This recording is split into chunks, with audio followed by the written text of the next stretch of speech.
So this framework combines two things that my parents loved.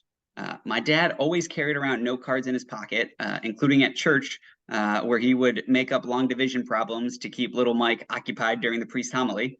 And my mom always loved using the Crayola markers. And she would make signs for people's birthdays or to welcome me home from college.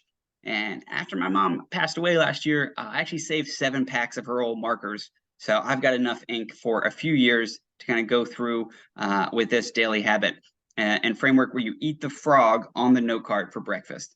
And so every morning I take a cold shower to wake up. I recite my daily affirmations. And one of them is, never again will I greet the dawn without a map.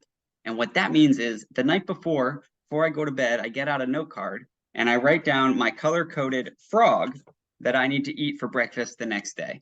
And I deliberately pick the kind of most important activity that I want to do first thing in the morning before I check my emails, before I get distracted by, social media or other things. Like, this is, what I want to get done. And then after digesting the frog, I can flip over the card, and on the back is a list of kind of color-coded activities to do for that day.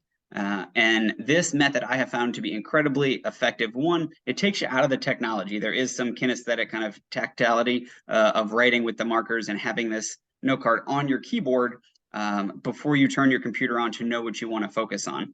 And I encourage you to, you can plan the night before. You can also plan on Friday for the whole week ahead in terms of, what are the activities, the certain meetings I have a certain day, and what are the deliverables or the projects that are important, not urgent.